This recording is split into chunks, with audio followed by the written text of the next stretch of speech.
It's Thursday morning, and it's time for Tech for Seniors Live, where technology gets its deserved deep dive. This isn't happening via Zoom, so we can't see who's joining the show. So please sign in to the chat box below as we gather around the screen, both far and wide, with curiosity as our ever-trusty guide.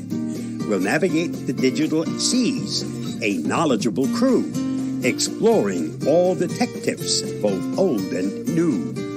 No need for cameras, no need for dress. Just bring your questions and we'll address.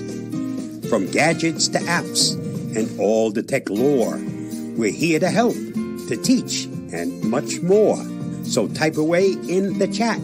Don't be shy. Our tech-savvy hosts are here to reply. It's Thursday morning. Let the tech talk flow at the Tech for Seniors Live, the best tech show.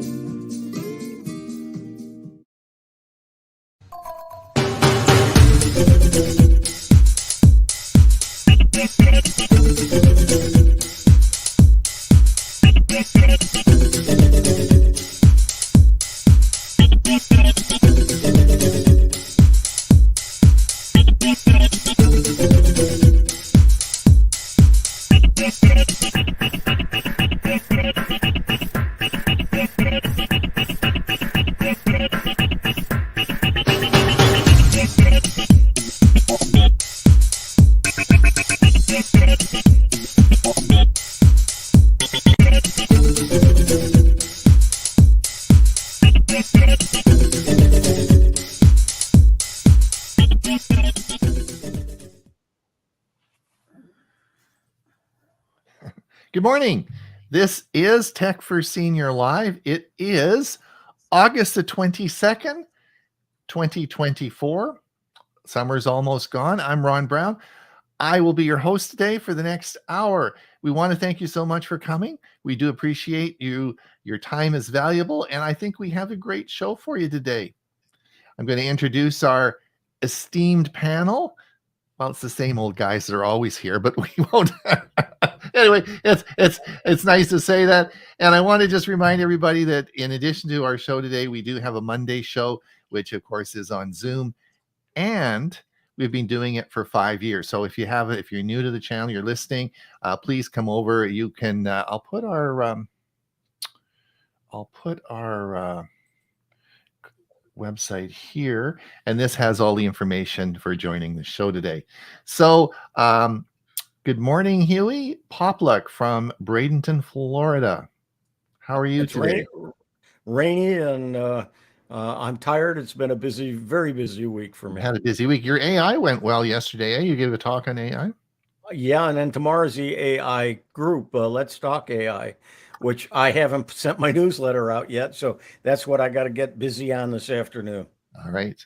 And of course, Bob, you've been keeping busy as well. I'm never busy.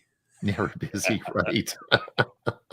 And he's busy turning out videos, which we'll be playing. Yeah, well, I dream about them at night and then have to get up at 3 in the morning to get started with them. So, well, you know, that's very interesting because I do the same thing, but I get up and I write them. If I don't get up and write them down, my ideas, then I can't sleep because I think if I got to keep saying it. Otherwise, if I go to sleep, I won't remember what this great idea was, right? That's correct. Same problem here. And Ray, do you do the same thing? Yes, I thought I was the only one. But Yeah.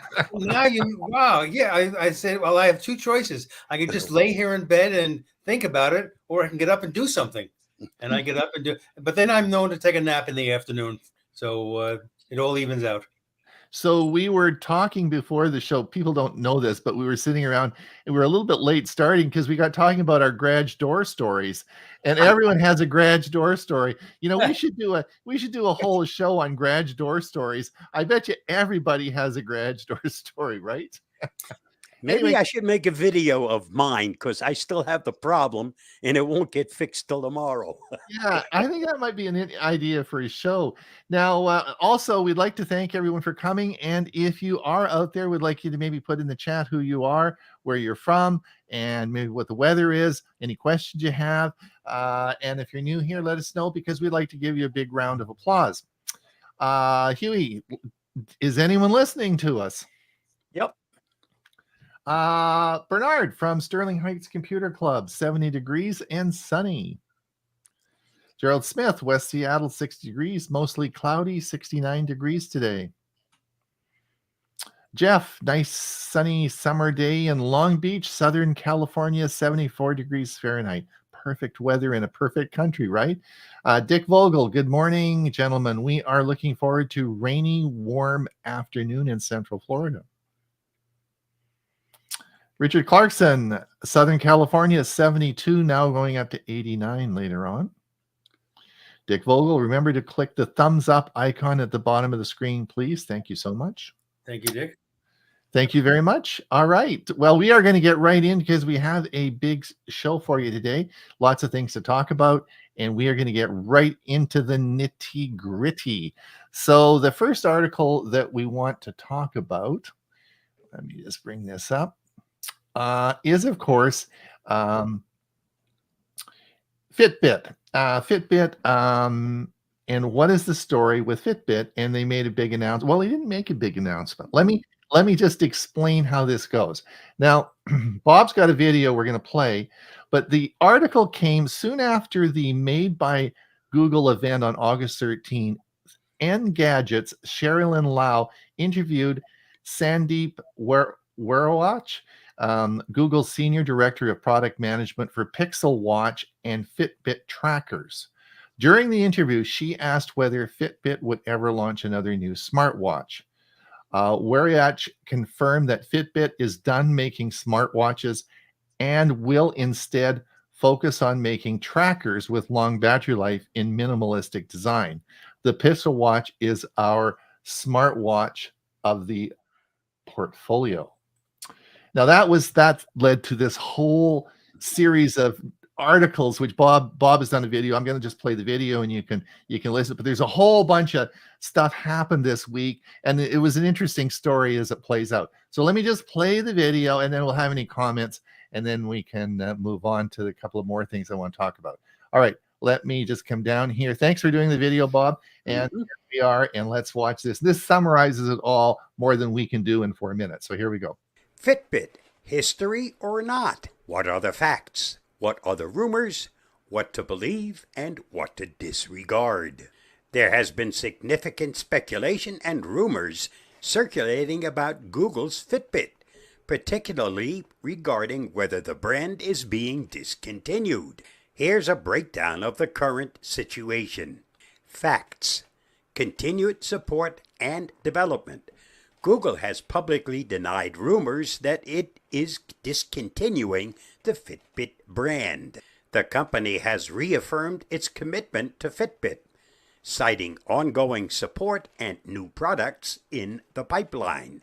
Notably, Fitbit trackers like the Inspire and Lux lines are still being actively developed and supported by Google. Integration with Pixel Watch.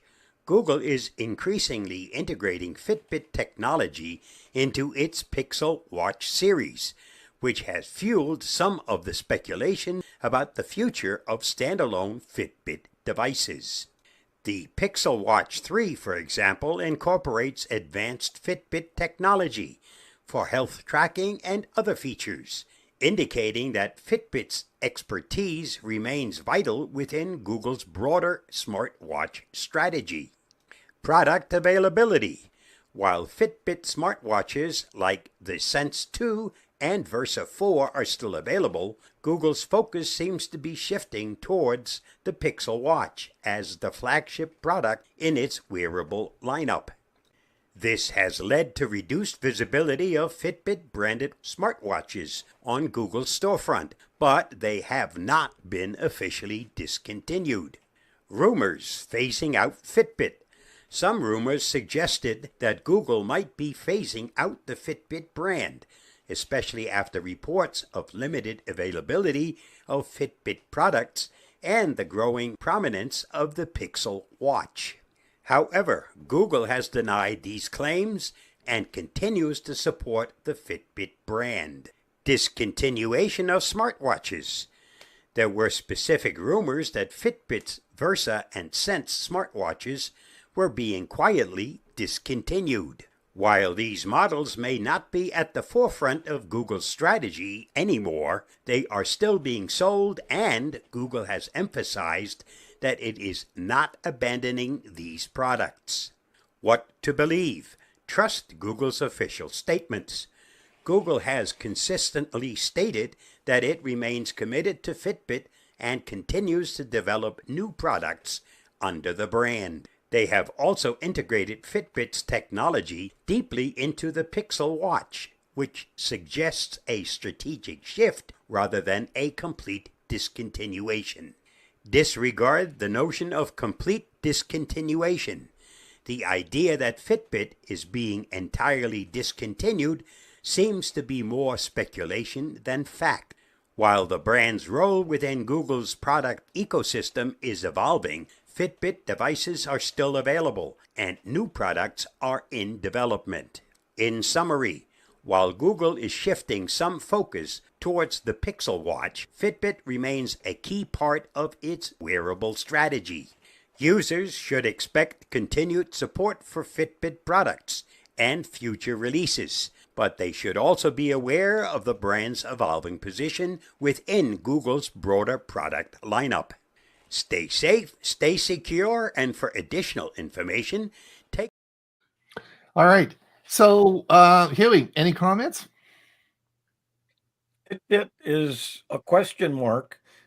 It's all I can see. I don't. I have a Google Watch, a Samsung Watch, and so I am not All right. concerned. Bob, any comments? Yeah, it said Fitbit is evolving. That means it's going to be there, but not necessarily as the smartwatch. Right. Okay? Yeah. And, we all know that Google on occasion has discontinued things without warnings. Oh, really? Bob, that's yeah. a surprise. I have quite a few things from Google that used to work really well and now aren't there anymore. So Right. even though they're denying left and right, hey, my video could only give you what the facts are currently, but what my personal belief is, who knows? It's going to disappear. Ray, any comments? I think the commentary you read at the beginning, Ron, is absolutely correct, that the Fitbit watch as a watch, smartwatch, Yeah, will I think so. disappear, Yeah. but the name will be around, and it'll Yeah. continue as a sport tracker with extended battery life. Yeah, exactly. And the watch itself will then become the Pixel watches. Yeah. I had a Fitbit watch once, and just 2 months out of warranty, it stopped working. And Right. the best Pixel at the time Google could do for me was give me a slight discount on buying another one. Well, I ended up with a Galaxy watch, and I'm very happy with that. Yeah. Anyway, so interesting story, and lots in the news about it. All right, so the next one that we want to talk about is Gemini. And I wanted to, let me just get this up here. Gemini Live. Gemini Live. Let me just get the right. So this is all right. So sorry, I was just trying to get these slides. So I've had a lot of fun this week, and I've been playing with Gemini Live. Now, let me just explain how this works, because it's a little bit confusing for people. And you all know that, and we're talking now, I guess, if you have an Android phone, not the people who have Apple, although you can put it on Apple. But so what happens is that if you have Google Assistant on your on your phone. Now, you may, if you have a Pixel phone, it's automatically on there. But if you are using Google in another Android phone, then you have it on your phone, and you can do Miss Hey G, and those different. I don't want to say too much, otherwise everybody's phone's going to go off, and everyone's going to get mad at me, right? Yes. And so what happened is that you should have had, and sometimes you may have to, on my phone it's maybe a little bit different because I have a Pixel phone, but you would have to upgrade in mine automatically when you went to the Hey G or the Google Assistant, it automatically converted it to Gemini, which is not what we're going to talk about today, but that Gemini is your Google Assistant now. Okay. Now, an added feature, which is the conversational part of Gemini, is called Gemini Live. Now, this is different. Now, if you look at your phone, as you see here, this is where Google Assistant, as you look at the bottom, would look like. And this is Gemini, but the Gemini Live, which is the conversational one, is that little button to the right. Now, that's going to change when this gets rolled out more. Then it's going to look a little bit different. But right now, to activate, so if you don't have that little button, you don't have Gemini Live. Now, how you get Gemini Live will depend a couple of things. If you have Gemini, it'll just be there. And if you may have to get if you get, in my case, it was automatically there, and it will be there if you have a couple of things. You need, with your Google One subscription, it comes with a couple of hitches because it's not free, and you might get a two-month trial version, or it comes with a Google One account. So there's a few hoops that you might have to go through to get this, but it is fun. So let me just explain why I had a lot of fun with it this week.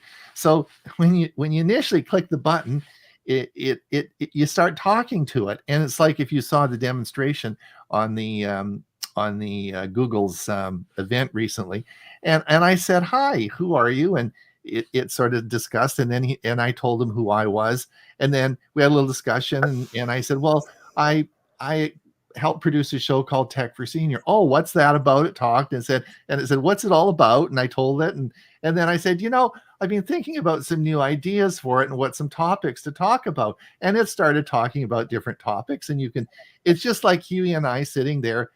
By the way, we don't need to do our Saturday morning meetings anymore. I can talk with. Say you're going to leave me out. I'm not going to hear from you again. Talk with it, and it talks just like Huey and I talk on Saturday morning, right? It back and forth, and it's just really a hoot, So, so I thought that it's a lot of fun. And anyway, now the other thing that you have to understand about it is Gemini Live is all cloud-based. Now, there's a lot of security built into it, but it doesn't have access to your personal data. In other words, you can't say to it, "Oh, by the way, book me an appointment, blah, blah, blah," and put it in my calendar. You have to go out of Gemini Live and go into just regular Gemini to do that. And then it works like the old Google Assistant did. And that's what we call it. That's Gemini Live. But I just want to let everybody know, because this is a little bit confusing with this little button here and who has it and who doesn't. If you don't have the button, you don't have Gemini Live. That's right. If you're paying for Gemini Pro, you will have Gemini Live. Yeah.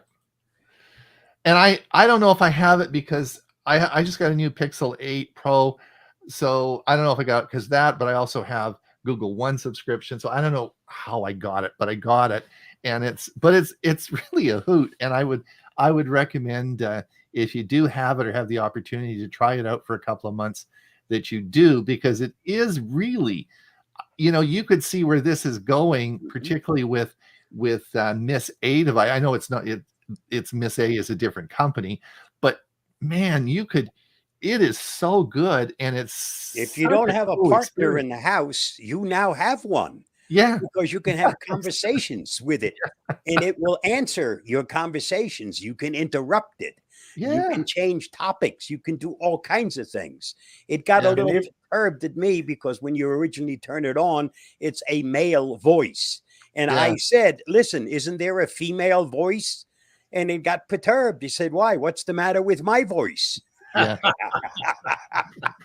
So it's And cool. yeah, you can change the voice. Yeah. Mine now is a female voice. I feel more comfortable talking to a woman. Sorry, Yeah. guys. Anyway, so that's so I just want to let everyone know that this is being rolled out now, and it's coming this week. It started rolling out to everybody. So we'll see if you do have the opportunity, I would encourage you to do that. Now, the last one I wanted to talk about was the article, and I think this article is coming. Let's have a look. No, figure out where we are here.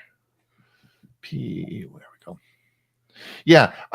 Not that I want to talk about the Pixel 9 SOS satellite service. I want to talk about satellite service in general because and how it works. Now, as we talked about last week, I think it was, the big difference between the Pixel 8 and the Pixel 9 is the modem. They brought a different modem in, and the reason they did that is so now they have access to the SOS feature, which is the satellite feature.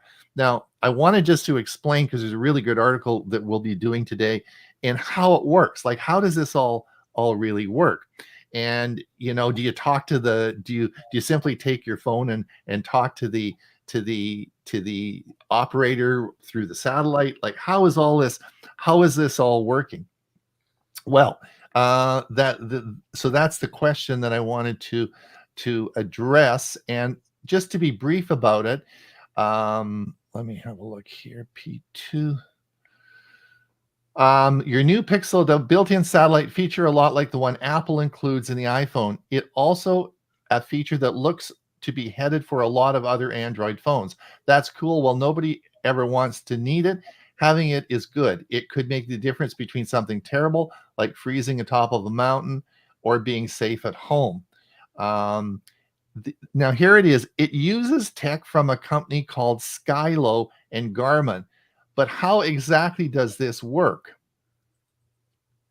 Now, Skylo is a tech company that works with satellite companies to send and receive routine messages to and from land-based devices like your phone. It isn't launching spacecraft. The emergency message on your phone is directly sent using a high-density energy signal to a satellite 23,000 miles away. The outgoing message doesn't require any sort of base station, and that's why the surface has such a large footprint. Once the signal is received by the satellite, it is sent to the Skylo Earth Station. Skylo interrupts and routes the information and any associated extra data like a location to Garmin to the 911. Now let's see, P4.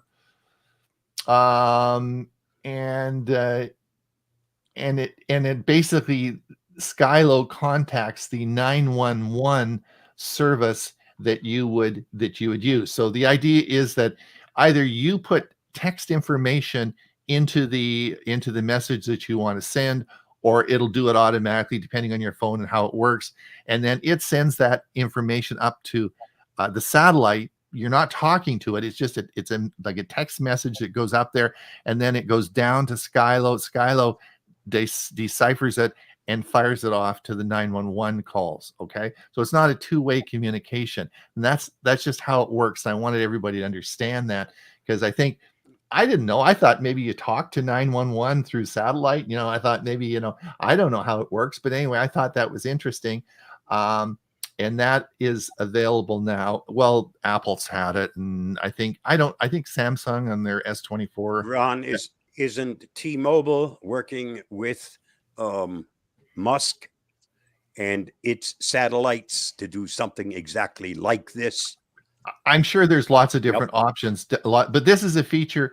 This is a feature of and I'm sure, but Apple has it, and there's a number of different ways. But the goal of this is that it's you're not talking, it's going up to the satellite and coming down to Skylo, and Skylo is going to send that off to 911.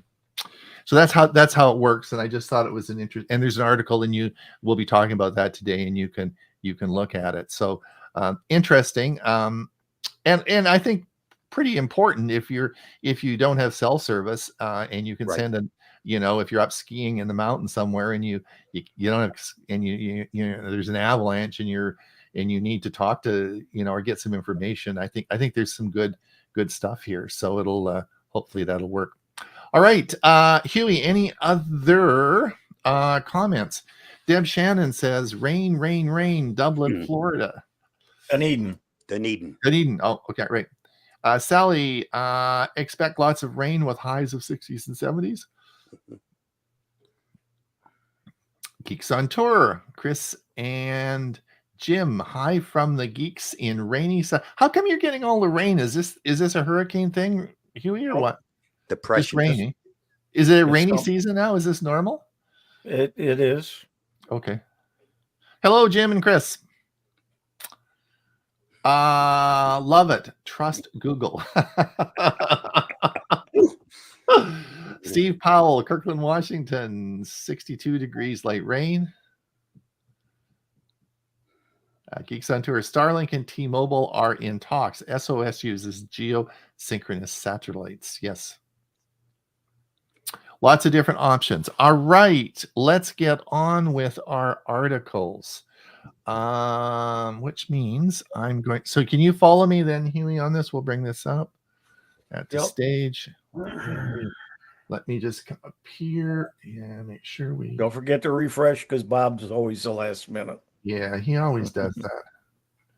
All right, let's see who's first here. Oh, well, look at this. Bob, you have a new video out. What a surprise. Surprise. On the manage page, click that little icon so it goes away. Oh, right. Yeah, okay. There you go. All right.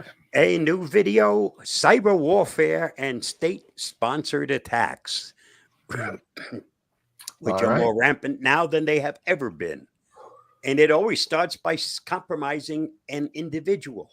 That's how they get into all the systems. So I think that I've just been doing a kitchen reno, right? And we just had the quartz countertops put on, and the company that was delivering them, it's a big company that's in Western Canada, and they just got hacked last week. And their whole system's shut down. They can't put orders. Fortunately for us, we were the last delivery. One of the last, when they got hacked, we were already in the truck for delivery, but they completely shut down. And I was saying, and so I was discussing this with the installers when they were here, and the electrician was here, and they're in a big electrical company. And he said, yeah, we got hacked last year and we got our whole system shut down. I mean, this is crazy. Now, was this a ransomware attack? Yeah. And did they pay? Well, the countertop people, I have no idea. The electrical, I think they paid. It was $25,000, and they paid it. Wow. So, I mean, lots of people are paying it. I mean, they wouldn't do this if people weren't making money at it, right? Exactly right, Ron. Exactly right. That's for sure. But it's like just in that one little time, I had two people in my house and their companies both had. So this is really common, right? Crazy, eh? Now, this is really an interesting article, Ray. I read this morning when you posted it, and that's really interesting because I always sign in with my Google account. I do. I think Huey does as well. I'm not going to. No, I only do it if I have to, but no, I prefer to have it through my email, and I just add the password to the manager, the password manager that I have. So interesting. Do you want to discuss it? Yeah, this is the article is about why you shouldn't sign in with either your Google or Facebook account to other apps. It refers to the acronym SSO, which stands for Single Sign-On. And this is the technology I think we've all seen where when looking to use a new app, you're given the choice to use your existing Google or Facebook to sign in. And the article explains the security risks that you're involved in and by doing this, and why this is not a good idea.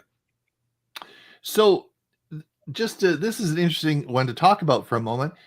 The reason I like it is because when you sign in with Google, you're giving a token to the company you're signing into. In other words, if you're signing into ABC, whatever, then what you're doing when you sign in, they get no personal data. It's what we call a token. There's no identifying information that goes to that company. Now, in the article, it says there's two main reasons that you wouldn't want to do that. And I'm not sure that I agree with everything there. The first one it says is that if someone hacks your own computer, then you can use those tokens to sign in. But whether you used them or not, if they hack into your computer, they could do it anyway. Right. The other one is they said that if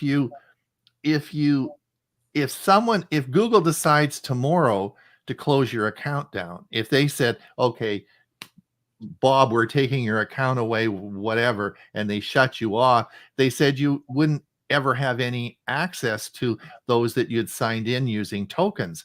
But that's not entirely true, because the token changes, Bob. Does it not change each time you sign in? There's a new token that's issued. There's not any history of tokens that have signed in. So each time you sign in with Google, it's a new token that's sent to that company. And so I'm not sure I agree with it. But did you guys any thoughts on that? Well, in my case, I always opted to sign in with if I'm downloading a new app and a new program I want to use and it wants me to sign in, I will always create a new name, a new ID name, and a new password of my own that I keep my own record of. So this doesn't really involve me. I can see where it's easier, a couple of clicks and you're in, but that's sometimes the downfall of it's too easy and therefore it could be at risk. So right.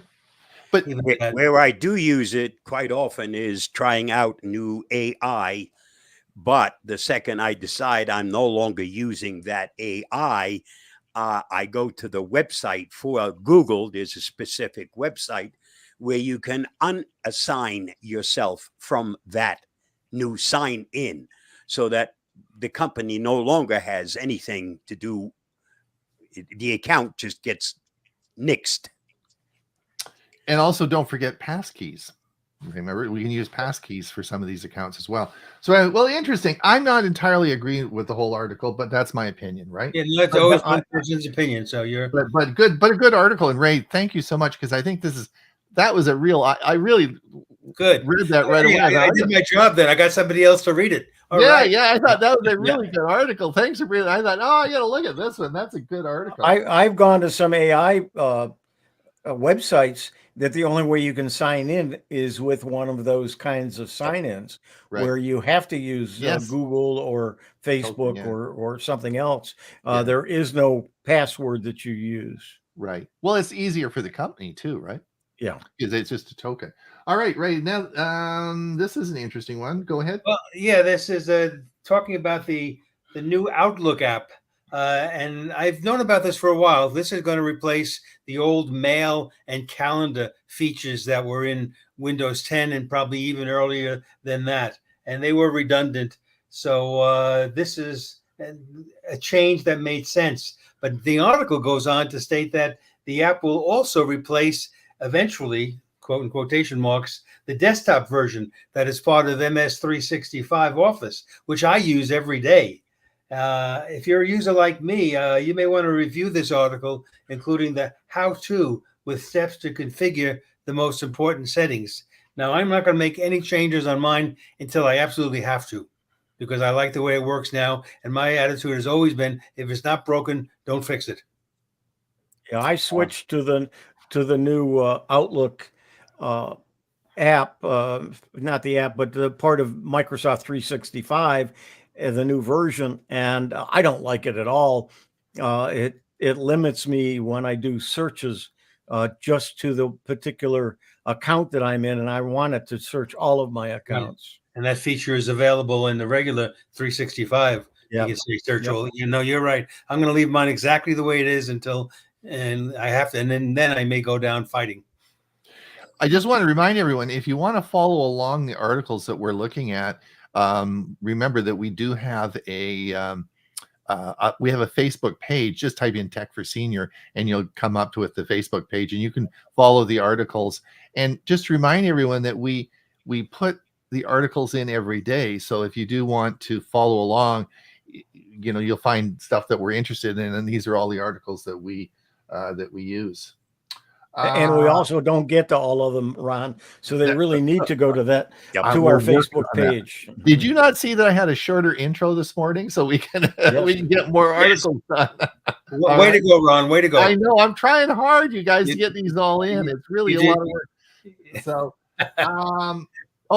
this is Huey. I need you to flip over to you, and can you do the one that's just below that one? Just go back up. Is that the one, Ray's? That's mine, but you go ahead. Because I can't see that. Go ahead, Ray. Oh, okay. So this is talking about North America sees a 70% rise in data center construction. And I've certainly seen that here in Arizona. But these are essentially giant computer warehouses and they measure them by the amount of power they use. And in North America's top markets, they've jumped by about 70% in construction. And it's now the number they're using is 3.9 gigawatts. And I'm not exactly sure what that means, but the point is the world's largest technology companies race to expand artificial intelligence and cloud computing, and they need power for these data centers, and that's ballooned. So my question is, in this country's electrical grid, how is it going to keep pace with this demand? I mean, some states can't even keep air conditioners running when the weather gets extremely hot. So this will be interesting to see how this all pans out. What happens if we go to all green? No AI. Nope. All right. Now, we've talked about this before, but I just wanted to. Bob and I did a video about this. We've talked about it till, I guess we can talk about this till we're blue in the face. But debit cards and digital wallets are gaining access across the sectors. And as the cost of credit card fees go up and companies are wanting more you to use your debit card, please, please, please, please, please. We can only say this. Use your debit card through a digital wallet, and that will really make it safe for you. Do not put your debit card into a machine and your PIN number. That is a very bad idea. And we'll keep, Bob, I guess you and I'll keep talking about that till we're dead, right? But yeah, I don't just know. Like using secure passwords. Yes. So please, please, please, be very careful using your debit card. Debit card's like using cash. And if you get that compromised, you are in big trouble. And the way that you can get around that is by using it through a digital wallet, which of course is just this is the way of the future. And as you'll see in Europe, and there's a lot of articles we're going to talk about today that they're talking about this, it is really a good idea. Okay. And I'm seeing more and more, not really deal with this article, but I'm seeing more and more restaurants and other stores and so on. If you pay cash, there is a discount, or if you pay with a credit card, there's an additional charge that they charge you. So there's no more that you get the same price either way. So you've got to be careful with that as well. And I guess I talked about this before, but our favorite Chinese restaurant, which we do takeout from, which is a little hole in the wall, only takes cash or debit, right? And I never use my debit. And in fact, I don't even carry my debit card with me. And I went there and I was dumbfounded because I don't carry cash with me. So when I went to pick up the Chinese food, I couldn't pay for it, right? So so now I have it on my Google Wallet and it works fine, and it's okay, but just be careful with that. Well, Ron, do you ever encounter the establishments that don't have the ability to accept your Google Wallet or other electronic? No, pretty much all if you have something that will take a credit card payment in that transaction that does a tap and pay, it'll take Google Wallet. They're all of them, at least in Canada, they're all the same, right? They all take Google Wallet. Okay. If you can do a tap and pay, Google Wallet will work. Good to know. Yeah, so it shouldn't be a problem. Now, we've all talked about bifold phones. Ray, what do you think about a trifold? Not going to fit in my pocket. So Huawei is bringing out a trifold phone. So just thought you would first trifold phone will launch in September, and here's what we need to know. So there you go. Now, because that's Chinese made, will that be sold in the U.S.? No, I don't think so. What's the manufacturer? The Huawei. I don't think Huawei's phones are sold. Huawei isn't sold here. No, so Yeah. no, it's not. Okay. But anyway, it's I thought, well, that's interesting. A trifold phone. I thought, oh, I don't think it'll. I might just guess, even in the areas of the world where it can be sold, it looks like it's going to be pretty thick, and that's going to be again a disadvantage. Yeah, I know. I don't know. It's interesting. Yeah. But it is a good way to carry around a larger screen to use for some people to have that ability. So we look at, I guess, no doubt, and from my perspective, no doubt, Ray, the flip phone is the way to go. I think you're absolutely right. You have a flip phone, you like it, and flip phones are really popular now. For what we sort of do, the fold phone just isn't what we do, right? But but they are extremely popular, even though they're very costly, and that is because of business people Exactly in universities, right. The applications that they're using these for fits, right? And so it doesn't fit for us, but it fits for those people, and that's what makes that's why Google just brought out their new their foldable phone, is because they sell really well, even though they're costly. And here's another feature that most people don't realize. Perhaps Carol yesterday gave a presentation to the Arizona Professional Writers Association. It was in person and hybrid as well on Zoom. And I took my flip phone, put it in the 90-degree angle, pressed record video, sat it down on a chair, and I was able to record her hour-long presentation without me having to even hold the phone. Yeah. You would have to hold your phone in a certain way. I just put it down because there's so many advantages to a flip phone. Yeah, absolutely. I think that's great. Yeah. Now here's the article that I was talking about. You can Gemini Live is wild, hands-on Google's new conversational AI. So if you want to learn more about that, this is the article where I got the information from. But here is I didn't know that I had it on my phone. Unless you know what that little button does to the right there, you won't know what it is. So anyway, it's a lot of fun. Try it out if you've got it. I think you should do it. Now this is interesting. Now, so what do you think? Did you read about this? Google Chrome is making it easier to access your saved passwords across devices.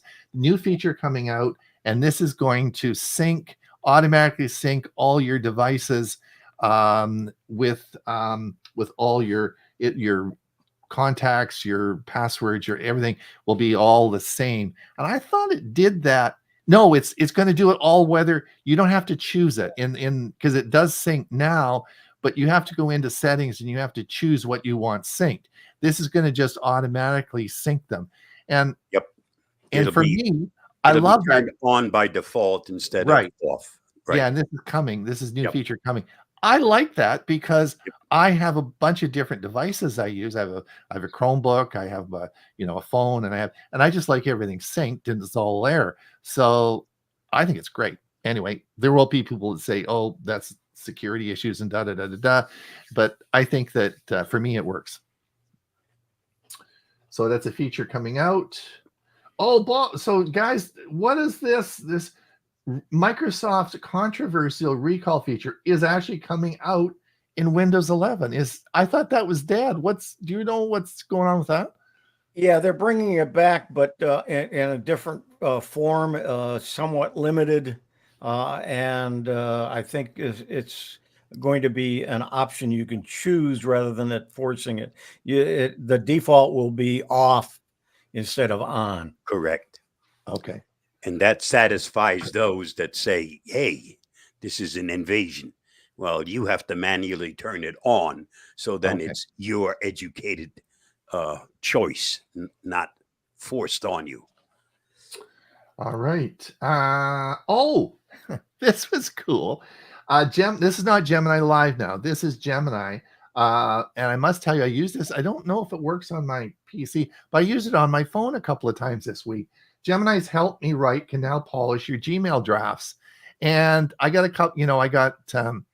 a bunch of emails that came in and I had to respond to them. And I was sitting in my car waiting for Costco to open.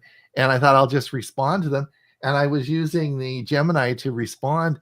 And it's cool. It really worked well to respond. It works a lot better than, the old traditional ones where you say, Bob, can you come for dinner? And it says, and it responds by saying, hey, Mr. Gostisha, Ron Brown is inviting you for dinner, which sounds corny, right? So this actually wrote some pretty cool stuff, and I was pretty impressed with it. So give it a try. I don't know if it's on PCs, but it is on your, I used it on my phone, and it works great.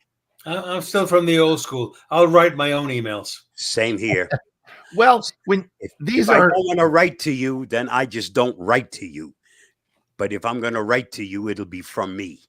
I use enough AI in other places. Yeah. Well, it does work cool. Give it a try. This was an article about I replaced my Samsung S24 with a Pixel 9 Pro XL. Just to let you know, the Pixel 9 is getting a lot of press. Excuse me. We getting a lot of press this week. Ray, go ahead. I'm sorry. Which one is this? Windows Control Panel. Control Panel. Yes. Who remembers Control Panel? Huh? They say Windows Control Panel will be gone. When? Soon. No definitive date, but believe it or not, Control Panel has been around since the beginning of time. Yep. That is Windows in the Windows world with 1.0 in 1985, and since the setting app arrived in Windows 8, the rumors of the demise of Control Panel have been rampant, but always premature. So a recent notation on a Windows support page indicates Control Panel is in the process of being deprecated. But interestingly, no particular date is mentioned. I don't expect this to happen anytime soon. I think there's still some features in Control Panel that have not moved over to the settings app yet. As an insider, I'm running version 24H2. Okay. It's still there. All right. We've got 15 minutes left as we're rapidly going through this hour. Huey, any comments for of our group? Let's see where we last were at.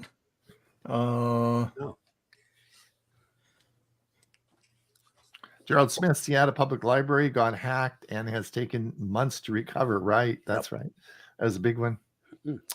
Michael Daniels. Oh, Michael. Super. Thank you so much for the super sticker. Thank you so much. Yeah, thanks, Michael. Yeah. And it's nice to see you again. We haven't talked for a while. Gerald Smith, they place centers near low-cost hydro and are talking about setting up small reactors, right? Mm-hmm. Michael Daniels, there is a YouTube video about the actual guy from Catch Me If You Can, talks with Microsoft about debit cards. Great learning for sure, and why you should not use a debit card. Yes, Michael's on the same wavelength we are, Bob. Yep. Yep. I didn't expect anything else. Exactly, Michael. Thank you. It is for sure.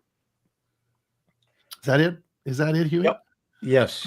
All right. Let's get back to where we are. Okay, so we come down.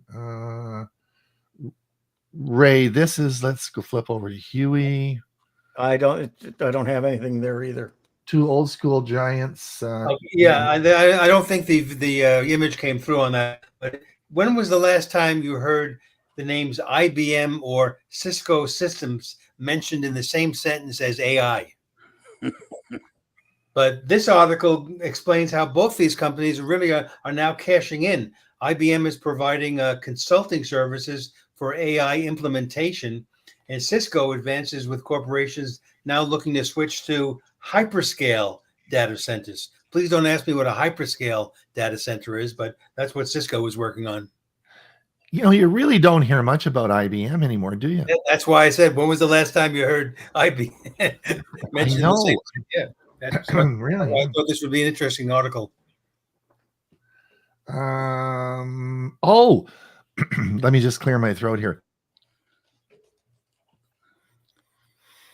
So this is confusing. It's interesting. Like, you would think it would be a normal thing to want to record a phone call. Like, if Huey phones me and says, Ron, I want to ask you a bunch of things, and I'm saying, I can't remember all this. I'll just hit the record button and record it. Wouldn't that be sort of like, why doesn't phones do that?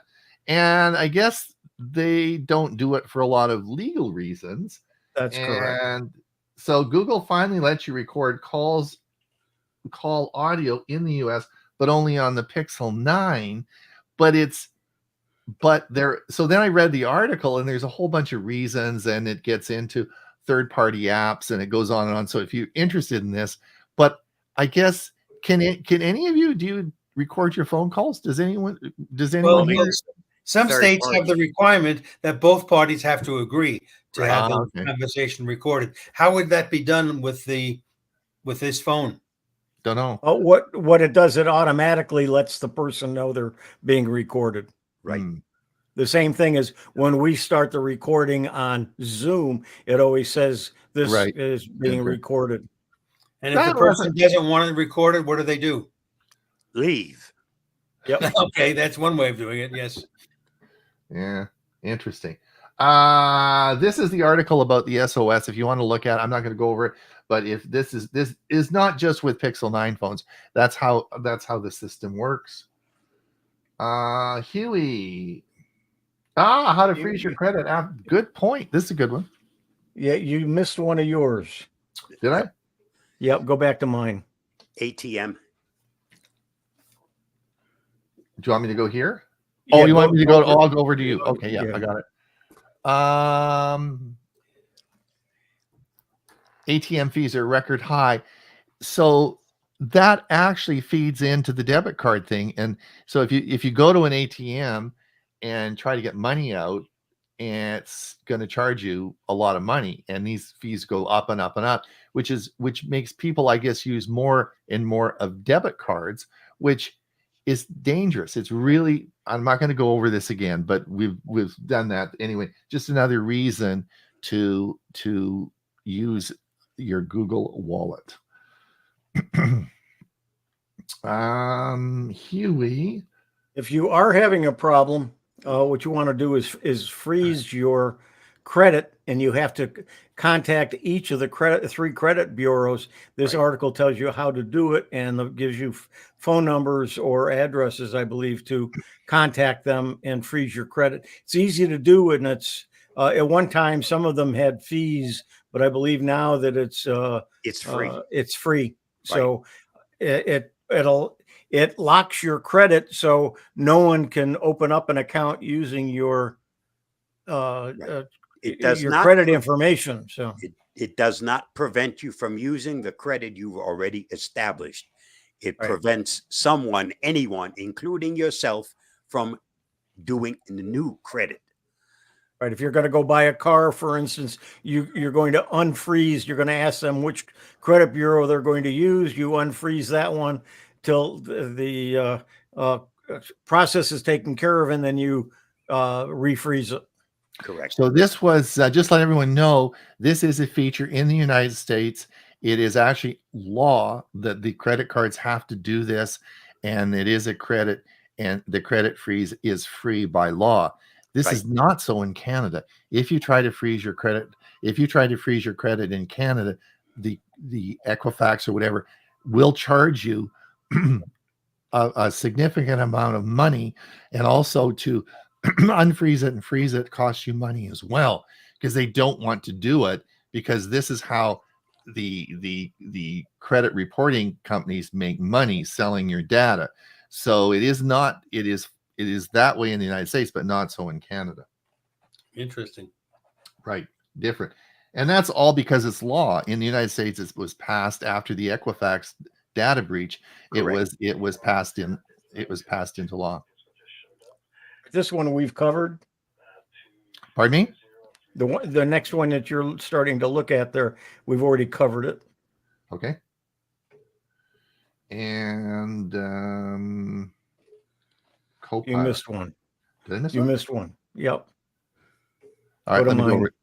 Do you want me to go over to you? Yep. Okay. Walmart was trying delivery by drone in several areas in several states, and they're stopping all of them except for one, and that's going to be in Dallas. But they had it in Tampa, they had it in California somewhere, and a couple others, and they're stopping those. And their biggest reason is there's no demand for it. People didn't want it. You take it down. You can do the next. I think you're Okay. Microsoft Copilot, everything you need to know about Microsoft's AI. So it's an article and telling you all the things you want to know about when you use it and so on, how to use it. It's a good article to take a look at. And the next one is Scam Advisor legit? Back about 3 or 4 years ago, I did a presentation as part of Tech for Senior on Scam Advisor. And this article is asking, well, is it legit? And here's what you need to know. And it talks about some things that it can do and can't do. If you're not using Scam Advisor, you might want to take a look at the article and maybe use it at times. The next one is I always use, this isn't me saying it, but I always use external webcam for these 6 reasons. So if you have a laptop, you might want to consider getting an external webcam, and this gives you the 6 reasons why. It's a good article. And I also did a video on Stream Deck, and I know Ron uses Stream Deck. I'm not sure if any of the others on here use it. Nope. But I know Michael Daniels is where I learned about it. I love it. I use it all the time. I don't have the one that's pictured there. I have the one that's got 15 buttons, and then you can have all kinds of levels and so on. And then there's one that's even bigger. But if you've not used Stream Deck, again, I did a video on this a few years ago, but there's all kinds of articles about Stream Deck. It's not Steam Deck, it's Stream Deck. And there's this article talks about some reasons you might want to get some plugins to go along with what comes with this Stream Deck. So I just want to say, Huey, Michael Daniels, if he's listening, Michael Daniels is the guru of gurus on Stream Decks. He's done a bunch of videos about Stream Deck. So if you want to find some good articles about it, type Stream Deck and type Michael Daniels, and you'll find the videos that he's made about it. He's the guru of gurus. Yeah, that's where I learned a lot about it. Yeah. And then this article I thought was pretty good. Do you want a notebook, an Ultrabook, or a laptop? And it tells the difference between them. And then you can decide which one you might want. So there's actually the terminology of a notebook or an Ultrabook or a laptop. The terminology means something different in each one. When you plug it into a big monitor, who cares? Yeah, right. When you plug it into a 34-inch monitor, who cares, right, Bob? In that case, when you want to read this to see, you might be better off with something less expensive like a notebook as opposed to a laptop. I just had to replace the battery in my laptop. We had a power outage, and it somehow that brownout affected the battery, and it just killed it. I just put a new one in. 16 tiny little screws. That was fun. I don't do that because I always lose at least one of those screws. It can't find it, or it drops on the floor, and I got to go searching for it. So well, I made sure I was at a table with nothing else around it, and I had a little cup to put the screws into, so nothing got lost. This next article is thinking about starting a YouTube channel. So if you want to have a YouTube channel and you don't know how to do it, this article will tell you how to, and some ideas and advice for it to work properly. So Huey, on that thought, as you probably know, I've talked to Huey about this. There's a fella his name is Rob, the Maritimer, and he's a guy who has a YouTube channel and was doing some Camtasia videos, and he created a video, and he was going along doing okay. He created a video called "Why You Should Have a YouTube If You're Over the Age of 40," why you, if you are over 40, why you should have a YouTube video, a YouTube channel. That went viral.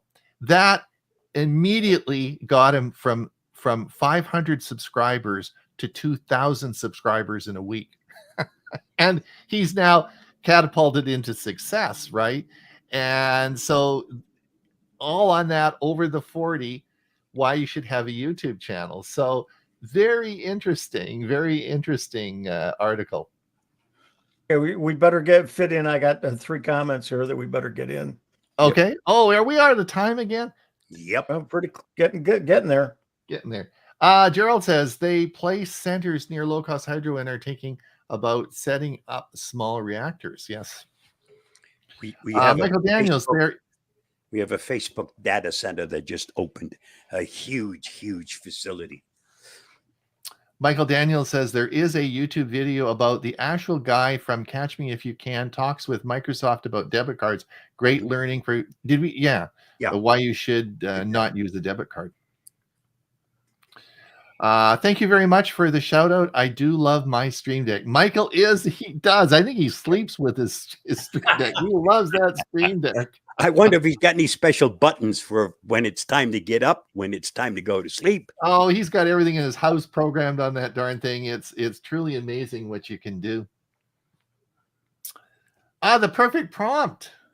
Yes, the ultimate chat GPT prompt formula is revealed. Good article. Really? Worth a read if you are using any of the chat bots, including ChatGPT. I think didn't you do a video about prompts? Yeah, I think I did a couple of them, but off the top of my head, I couldn't tell you which ones. Mm-hmm. And then this one is. Yeah, and this one, how to improve your writing using AI, is a good article. I think that's the last of mine. So it's a good spot to end. All right, we'll just let me remove you off of there. There you go. We finished all the stories today. We did. We got it too. Boy. Well, I'm trying hard, Ray. I cut that intro down, and we are working faster, talking faster. That was the magic. Faster. Get it all done. So thank you, because I know that everyone listening today at time's important, and we do appreciate you listening and taking a time to spend talking about these technology articles. And we're going to do it again next week too. Same time. We are? Yeah, that's great. We'll be back next week, you guys. Yeah. And don't forget our Monday show. We'll be doing that as well every week. So please come and listen. And otherwise, everyone have a great day. Don't forget that like and subscribe. We really appreciate it. We are so close now, 186 till we have 10,000 subscribers on our channel. We are very, very, very close to that number. And that is a big milestone in Google land and YouTube land or whatever, big. As long as you're doing that, go to Bob's channel and subscribe to it. Go to my channel and subscribe to it as well. Yeah, there you go. All right. And we'll see everyone back in about a week's time, exactly in a week's time. There you go. Unless you join us on Monday. And join us on Monday. That's right. We're having a good time this Monday, and we'll see everyone then. All right. Bye now. So long. Bye.